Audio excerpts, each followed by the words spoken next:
last month with the sale of shares in Genesis Energy. This program met every objective the government set for it and raised almost $4.7 billion for taxpayers.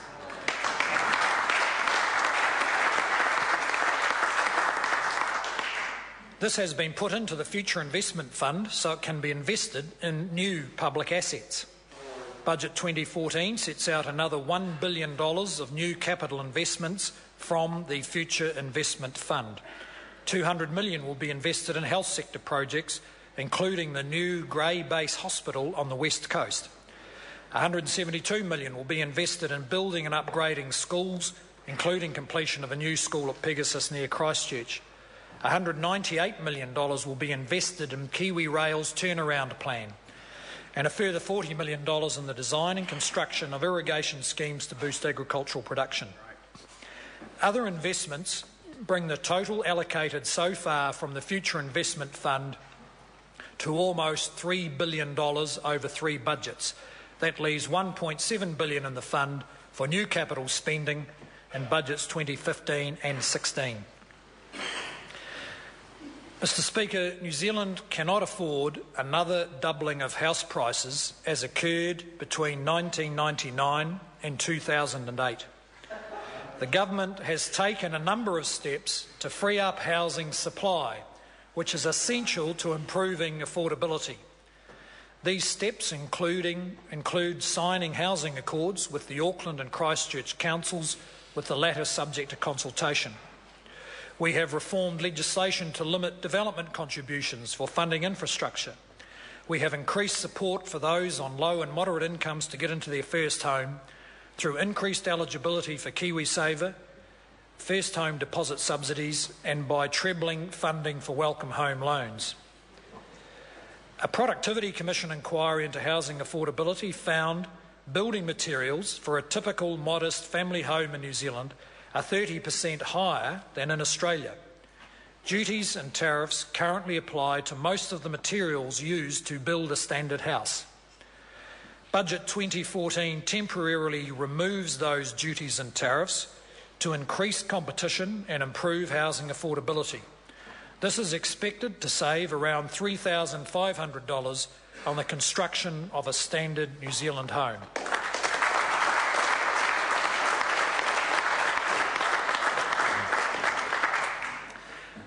Mr. Speaker, the government's third priority for this term is delivering better public services within tight fiscal constraints. I want to compliment the thousands of New Zealanders who deliver public services for their dedication and innovation in achieving better results for our families, communities and businesses. We have learned how much more can be achieved, particularly for the most vulnerable and most dependent, by spending taxpayers' money more carefully and deliberately. For example, there is a group of around 2,000 6 to 9-year-olds in New Zealand who have had the worst start in life. These young children will cost taxpayers an estimated $750 million in prison costs alone over the course of their lives if we don't do more to prevent them getting into trouble. The future cost to taxpayers of people who received welfare in 2012-13 will be $76 billion by the time they exit welfare or retire. About 3/4 of that cost is due to people who first received a benefit under the age of 20. These sorts of insights are starting to drive decisions made by public agencies, because the cost estimates help to tell the government in more detail who needs help and what support they need. Mr. Speaker, one of the government's key priorities is to support children and families. Even when finances were at their tightest, the government maintained programs like Working for Families. We increased funding for health and education, and we developed new initiatives like our home insulation program, breakfast in schools, rheumatic fever prevention, and free after-hours GP visits for under 6s. The fiscal outlook has now improved. That means we can free up money to provide more practical assistance for families and children while still running surpluses. This budget contains a $500 million package of support for children and families.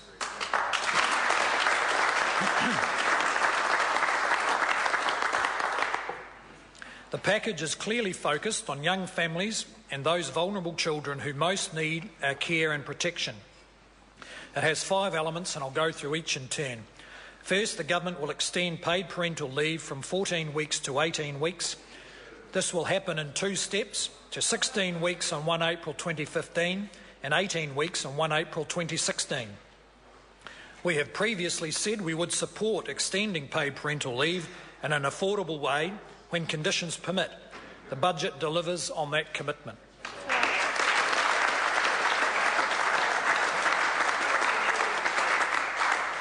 In addition, eligibility for paid parental leave will be significantly extended. For the first time, Home for Life caregivers and people with similar permanent care arrangements will become eligible for paid parental leave. Parental leave payments will also be extended to people in less regular jobs, including seasonal and casual workers, those who have recently changed jobs, and workers with more than one employer.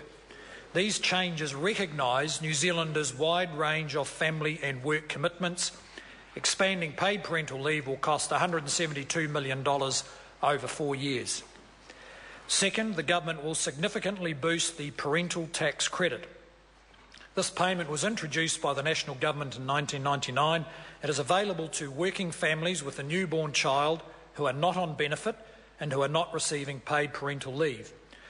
From 1 April 2015, the government will increase the parental tax credit from $150 a week to $220 a week, and the payment period will be extended from 8 to 10 weeks. This increases the total credit from $1,200 to $2,200.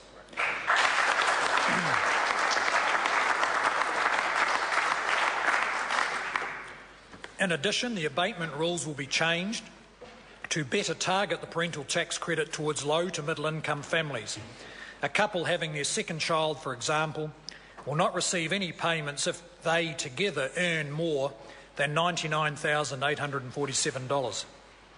Boosting the parental tax credit will cost $42 million over 4 years.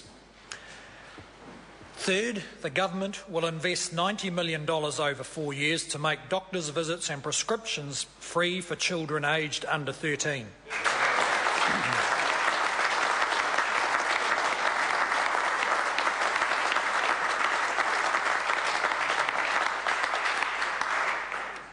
This means that cost will not be an obstacle for families wanting to take their young children to the doctor. Already, doctors' visits and prescriptions are free for children under the age of 6. We will extend this to children under 13, so primary school-aged children will be able to go to the doctor for free any time of the day or night and get their prescriptions free as well. The government will offer this scheme to GPs from 1 July 2015.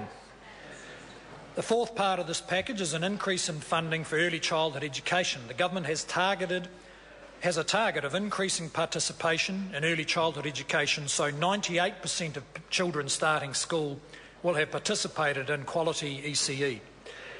The budget contains funding of $156 million over 4 years to help early childhood centres remain accessible and affordable, meet demand pressures, and increase participation towards the 98% target. Finally, the budget contains funding to help the most vulnerable young New Zealanders and protect them from abuse and neglect. This includes funding to roll out 8 more children's teams around the country to identify and work with at-risk children and their families. The budget also provides funding to screen people who work with children as set out in the Vulnerable Children Bill, to help support children in child, youth and family care, and to provide greater support for caregivers. This new funding comes to $33 million in 2014-15.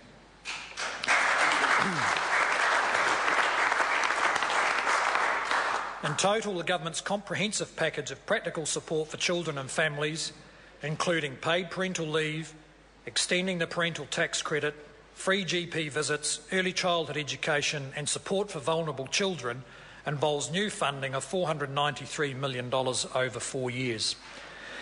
Mr. Speaker, through difficult economic times and through zero budgets, the government has protected funding for frontline health services and education.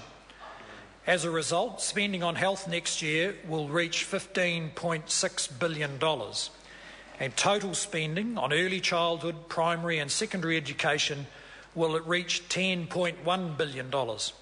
In addition, the government will spend just over $3 billion on tertiary education. We have also been focused on doing more for people and their families within existing budgets. A lot more elective surgery procedures are now being performed, for example, and waiting times for diagnostic tests, cancer treatment and emergency treatment have dropped. Budget 2014 continues this commitment to funding and to results. It includes $1.8 billion over 4 years, including $413 million of savings for new health initiatives, and to meet the cost pressures and population growth within the health system. Apart from the free doctor's visits and prescriptions for under 13s, which I've already mentioned, the budget contains an additional $110 million to fund more elective surgery and reduce waiting times, $33 million for cancer screening and treatment, and $20 million to prevent rheumatic fever. The government is also providing $96 million for home-based support services, $112 million for disability support services, and $40 million for additional support for elderly people, including those with dementia. As previously announced, the duty-free tobacco allowance will fall from 200 cigarettes to 50 cigarettes, in line with the allowance that applies in Australia. This is a further step towards reducing the harm from smoking, which still causes up to 5,000 premature deaths in New Zealand each year. And I want to acknowledge the contribution of the Honourable Tariana Turia to this initiative.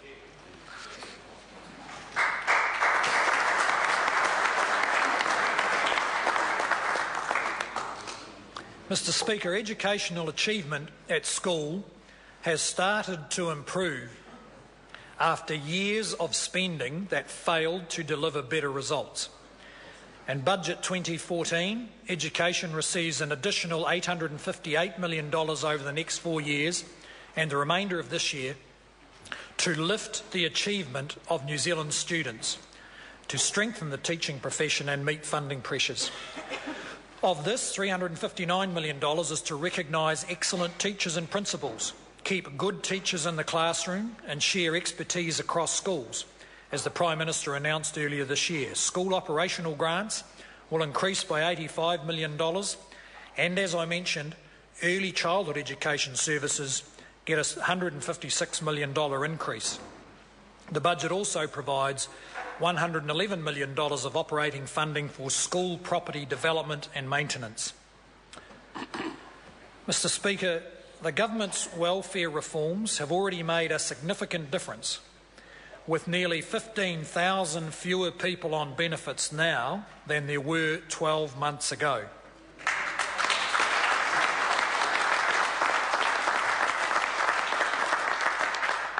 The budget invests an additional $100 million over the next 4 years to support people to come off benefits and into work, including around 8,000 additional places in employment and work readiness programs. As previously announced, the government is also setting aside $3.5 million in 2014-15 to help up to 1,000 beneficiaries take up job offers and move to Canterbury, where demand for labour is strong.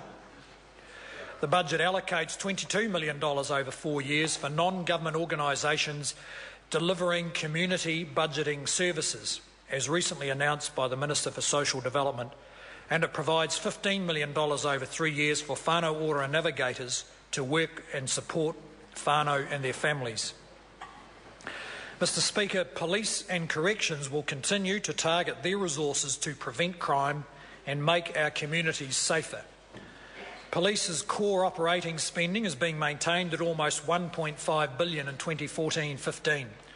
A focus on frontline policing and crime prevention has reduced crime by over 20% in the past 4 years.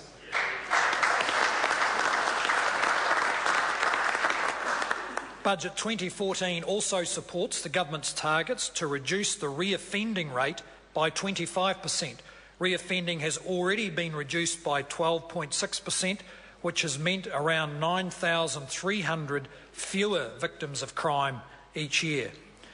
The budget provides $10 million over 4 years to support sexual violence services, including support for frontline crisis response and community-based treatment services. Mr. Speaker, the government is continuing its reform of social housing. Social housing should be a step to independence for those capable of it, not a dependency trap. Budget 2014 provides a $30 million boost to the Social Housing Fund to help community housing sector provide homes for high-needs families. The budget also allocates $64 million of operating and $16 million of capital funding to enable the Ministry of Social Development to assess client needs and allocate tenants to both Housing New Zealand and community housing providers. From July this year, reviewable tenancies will begin to be rolled out for social housing tenants. Budget 2014 provides $13 million of operating and $2 million of capital funding to find the best housing options for tenants and to support those who are ready to return to the wider housing market. Mr. Speaker, the government is committed to strengthening the New Zealand Defence Force so it can meet its domestic and international humanitarian aid and military commitments. As previously announced, Budget 2014 provides $535 million in operating funding for the Defence Force over the next 4 years. Mr. Speaker, the government's fourth priority is rebuilding Christchurch. I want to pay tribute to my colleague, Canterbury Earthquake Recovery Minister, the Honourable Jerry Brownlee, and the many public servants, community organisations and families who continue to work so hard to address the many challenges that remain in their community.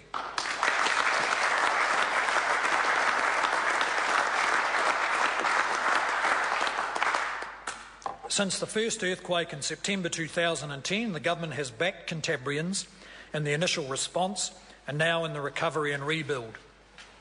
The total cost of the rebuild has been estimated at $40 billion, and the government's share will be significant. On our current estimates, the government's contribution to the rebuild is expected to be $15.4 billion, of which $7.3 billion will be incurred by the Earthquake Commission net of reinsurance proceeds. At the moment, the government is paying an estimated $9 million every working day in rebuild invoices. Demolitions in the central city are nearing completion and buildings are going up.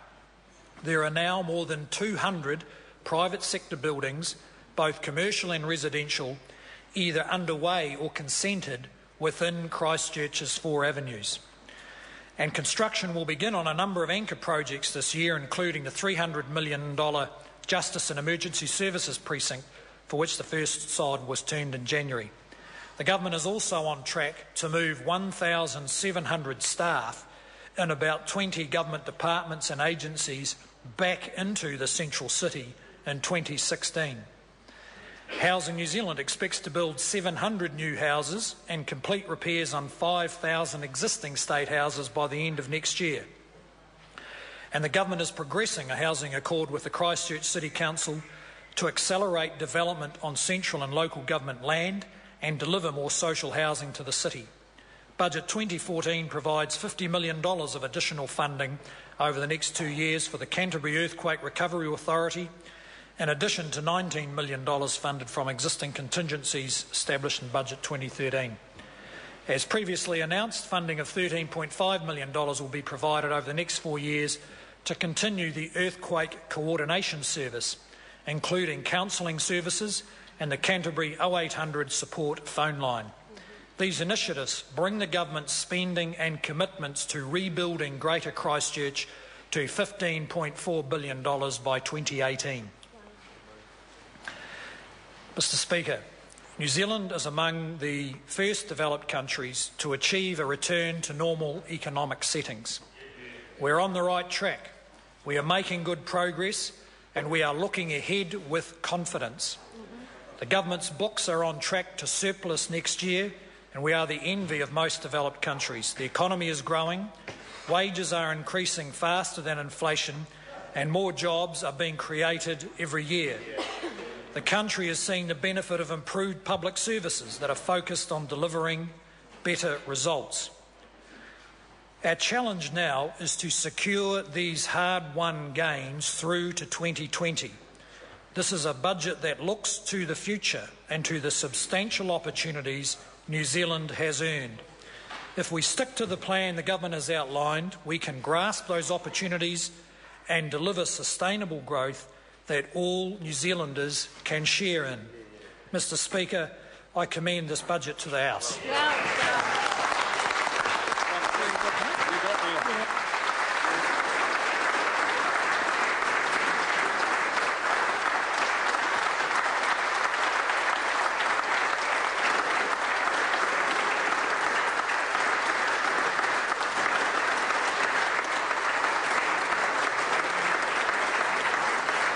Order.